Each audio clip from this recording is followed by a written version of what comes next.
Hey there, welcome to the first Blog Talk Radio for the Julian Chamber of Commerce. Visit Julian. And we're super excited and super grateful to have Doreen from Fort Cross. And the reason why I'm super grateful is because she's a friend of mine and she's going to be generous with me as I go through this first process of interviewing a business in Julian. Fort Cross is a super cool place, and it is just a little bit before you come into Julian in what is known as Wynola. How long have you guys been there?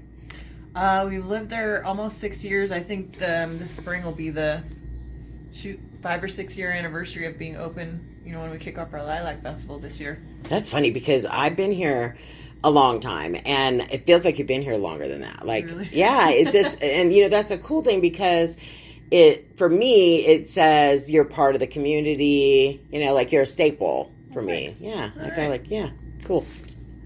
So 5 or 6 years, and how much has it changed? Like, what did it start as, and what has it evolved into? When we first got there, I did not have a vision for what my husband saw. It was about 5 acres of lilacs were there, and then 2 houses and a big water tank and a dilapidated well. And everything else he has built,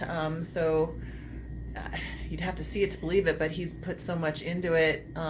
We have a fort with fort wall up there. We relocated some lilacs. We've got different activity stations for archery, tomahawk throwing, slingshot gallery, reptile show area, and a area for our farm animals to come visit them, and an arts and craft area, all sorts of stuff that he's put. And then, we planted some apples and stone fruit trees and a lot of things like that. Okay, what is a stone fruit?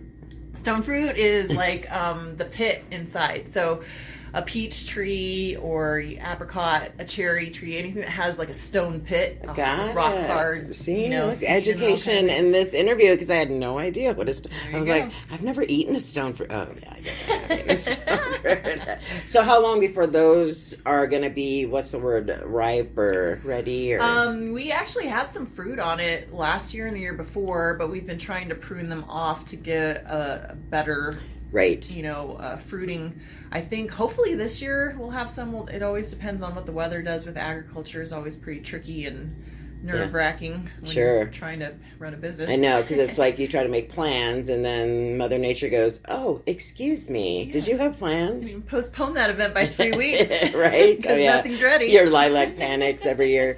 And it always works out. So tell me a general what you do throughout the year, and then we'll talk about what we're doing now, what's available now. But in general, yearly, like what does your place do and offer? We do stuff all throughout the year. It just rotate, like you're talking about different things. We have festival events. The spring, we never know when it's going to be until about a month before because of the blooms, but we have lilacs, like I had mentioned before. We do a lilac festival, and we are the largest lilac farm in Southern California that sells directly to the public. Not the largest lilac farm, but the largest one that sells directly to the public. Mm-hmm. So we'll be selling those bouquets and potted plants.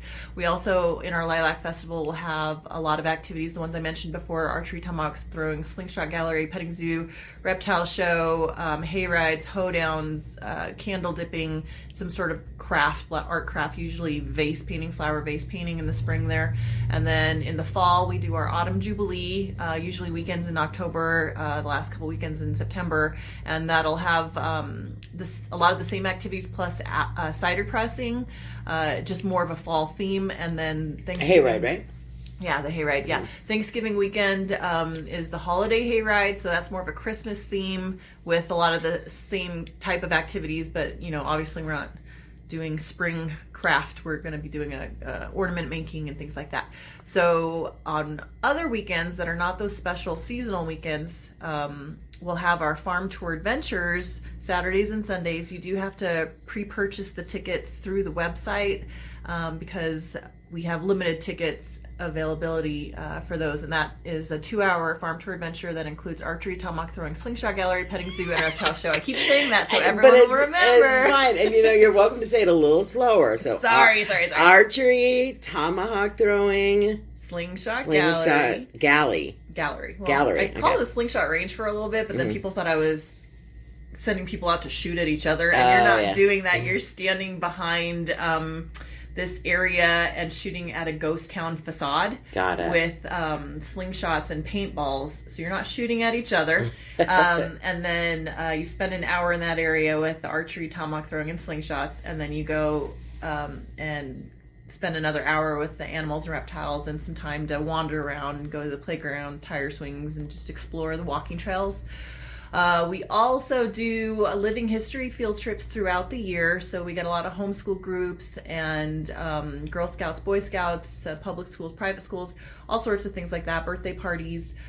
We have 4-hour educational programs that you can choose from. There's about, I think, like 9 of them available. So we have the California history, which focuses on Julian history a lot, actually, the Gold Rush period, and then the native experience, where we talk about the natives that lived on the land prior to us, and native animals and plants, and the Julian homestead, which we go a lot more into the Julian history with the pioneer type thing. We do a survival workshop, Peter Rabbit one, a Johnny Appleseed one, holidays on the homestead. So a lot of different programs, so you can kind of keep coming back throughout the year if you wanted to. And those are for the field trips. Yeah. And do you do those on the weekdays? Yes, okay. Those are weekday events. So when you look on what our hours are, you'll usually see that we're only open for 2 hours on Saturday and Sunday, and you're like, whoa, wow, how do you run a business like that? But it's because we close down to the public during the week, and we do the field trip events that groups book with us. That's super cool. And I would assume that it doesn't have to be like some official group. I mean, if a group of parents, like homeschooling parents, all wanted to come, they could book a field trip. And do you have a minimum size for that? The pricing is based on a 25 student group minimum. Okay. You can bring 10 people if you wanted to. Just the pricing would be based on that, because it's a whole day's Sure, understood. Yeah. All that fun stuff. So 25 students, so that wouldn't necessarily mean the parents. It's basically 25 students. So the students are $20 per student typically, and then $12 per adult. Group coordinator gets in for free. They also get, depending on how many students they bring, can get up to a $100 gift certificate to use towards the future for personal use. Oh, good. We try to do these little perks because we know, there's some work and hassle going into it. Yeah, but I'm cheap as the day is long, and $20 for a kid to experience all the stuff you're talking about and learn too. That is a bargain and a half. It's a lot. It's a 4-hour day. We let you stay afterwards if you want to, and you're getting usually like 6-7 activities, and every single program has at least one take-home item. Some of them, especially our seasonal programs, have, I think the Holiday Homestead, that one has 3 that you take home. That's awesome. Yeah, so you're actually working on these activities, learning things at the same time, and we're very hands-on. We don't like to do a lot of lecture, because when you think 4 hours, oh my gosh, you have to sit there for 4 hours. No, we do little lecture, but we try to make sure the education is there and engaging and fun, but we mostly want to learn by doing and learn by play.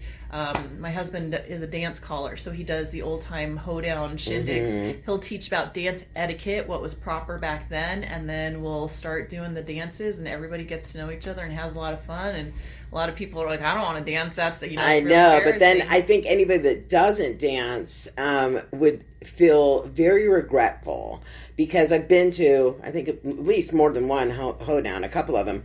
And I've seen my husband like sit to the side, and then I see that look on his face like, dang it, I wish I would have got up and danced. And after the Hoedown, the one we did with you with the father and daughter event, and my husband was there, and we didn't have a child there. We were organizing it, so he wasn't being a creep sitting out not dancing with his daughter.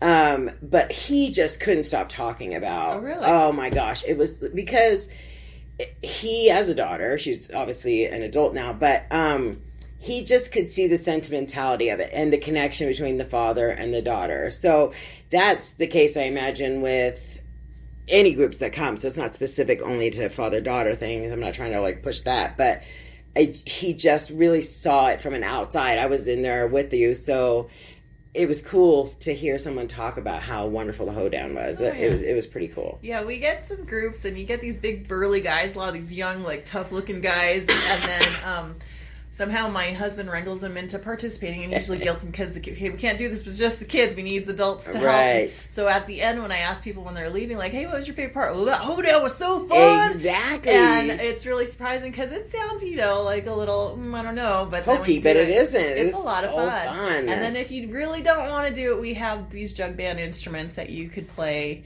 the old catgut bass and the spoons and wash tub and washboards, and it's a lot of fun. A lot of fun. Yeah, I love your place. I'm not gonna Thank you. be objective or what's the word? Okay, yeah, but your place is great. It's totally awesome. Pardon that stupid little noise in the background. We'll learn about that and fix it later. All right, so what else do you want to let people know that they may not already know about what you've got going on at Fort Cross? Well, look for it. We're located in Wainola, right across the street from Julian Station, Julian Mining Company, Spencer Valley School. We've heard a lot of people that say we've been coming to Julian for years and always driven by it or didn't even notice it, because it actually really, if you go on our Google or Yelp reviews, a lot of people say it doesn't look like much from the front, but once you get inside, oh my gosh, it's so much fun. So it does just look like a little spot in the middle of nowhere. But there is something there, and there's a lot of fun. So if you look up fortcross.com, you'll find information. And we're also on Instagram for Fort Cross Adventures and also on Facebook at Fort Cross Camping. And you can follow us along and see all the stuff that we do, because we are not super noticeable from the road, even though we are right on the highway.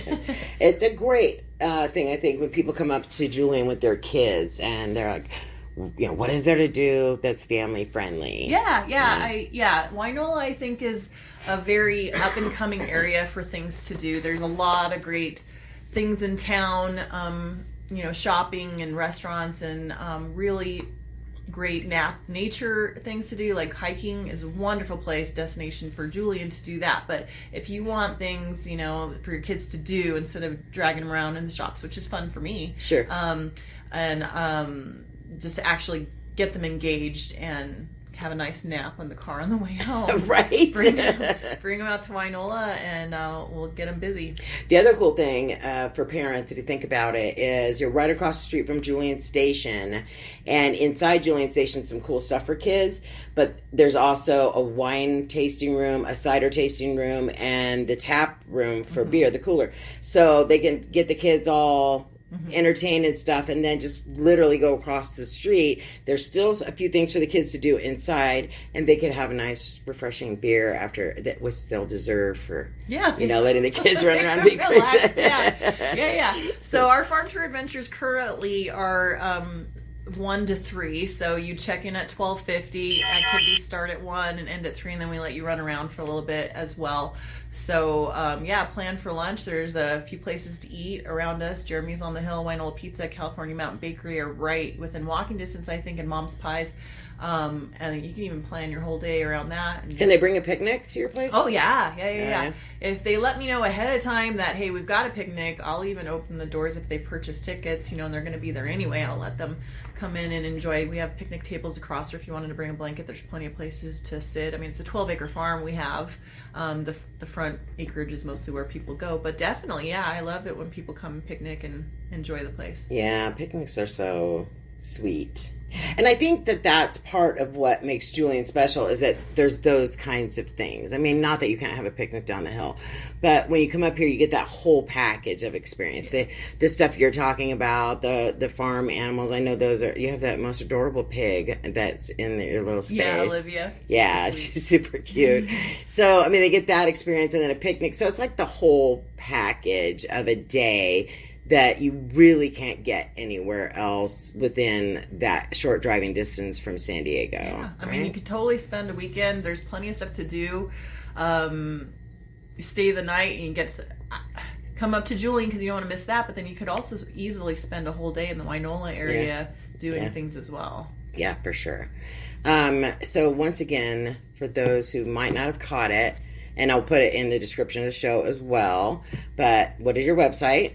fortcross.com. Cool. And if they want to participate in the weekend activities, I think on your website it says fun happenings. Is that what they? Yeah. And then they can purchase tickets there. There should be a link. Yeah, there's a drop down menu there, and then right on the homepage there should be a link, depending on how it shows up on your device or your computer. But there should be a link to that page as well, and the online stores where you can purchase tickets. But make sure you do that, because we sometimes have sold out of our availability, and people show up, and I feel real bad when I tell them, sorry, we're sold out. Yeah, because we want to make the experience good product for people, not feel too overcrowded. Sure, absolutely. And then you were talking about online shop. I know you have a little store at your place. Yeah, a little gift shop. We've got some fun things, gems, rocks, some interesting finds that my husband purchases. Don't you have t-shirts?